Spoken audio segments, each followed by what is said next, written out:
మా పార్టీ నాయకత్వం, సీనియర్ నాయకత్వం ఇవాళ తెలంగాణ భవన్కి తరలి వచ్చి సంఘీభావంగా నిలిచిన మా ఆడబిడ్డలకు, అన్నదమ్ములందరికీ ముందుగా మా సీనియర్ నాయకులందరికీ, గౌరవ శాసనసభ్యులు, గౌరవ శాసన మండలి సభ్యులు, గౌరవ పార్లమెంట్ సభ్యులు, గౌరవనీయులైన మాజీ శాసనసభ్యులు, ఇంకా రాష్ట్ర స్థాయి నాయకులు, వివిధ కార్పొరేషన్ల చైర్మన్లు, హైదరాబాద్ నగర నాయకులు, మా కార్పొరేటర్లు, పేరు పేరున అందరికీ ముందుగా హృదయపూర్వకంగా ధన్యవాదాలు.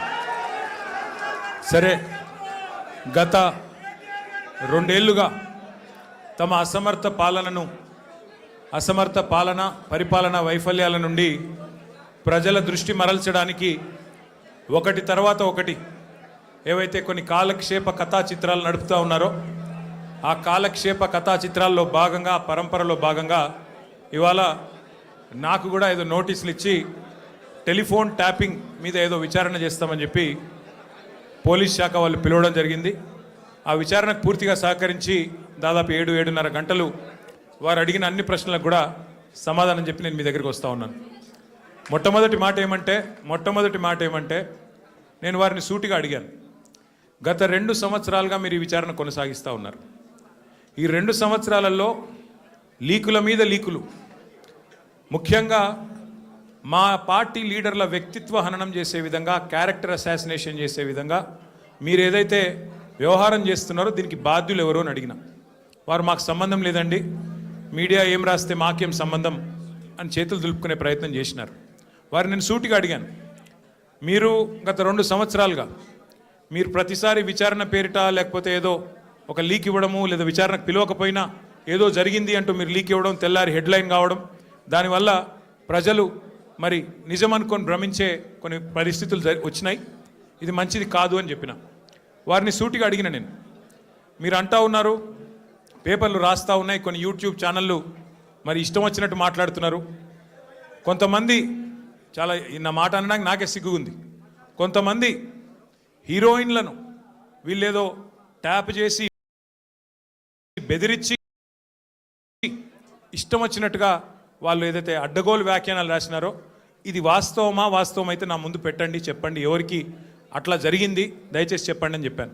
అనగానే అక్కడున్న అధికారి గారు, లేదండి అది కరెక్ట్ కాదు, మేము ఆల్రెడీ మీడియాకి చెప్పాం కదా అన్నారు.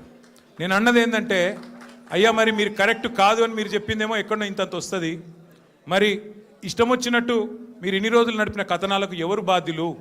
మా కుటుంబాలకు, మాకు కలిగిన క్షోభకు, మా వ్యక్తిత్వ హననానికి ఎవరు బాధ్యులు? ఈ లీకులు మీరు నిరోధించలేరా అని అడిగిన. ముందుగా మీడియాకు నేను ఒక అప్పీల్ చేస్తూ ఉన్నా, దయచేసి ఈ ప్రభుత్వం లీకు వీరుల ప్రభుత్వం, వీళ్ళు కేవలం లీకుల మీద ఆధారపడి నడిచే ప్రభుత్వం. ఈ ప్రభుత్వం ఇచ్చే అడ్డగోలు లీకులను దయచేసి మీడియా కూడా మీరు ఇష్టానుసారంగా ప్రచురించకండి, దానిలో వాస్తవం ఎంత అవాస్తవం ఎంత ఒకసారి దయచేసి చెక్ చేసుకోండి అని చెప్పి నా ప్రార్థన.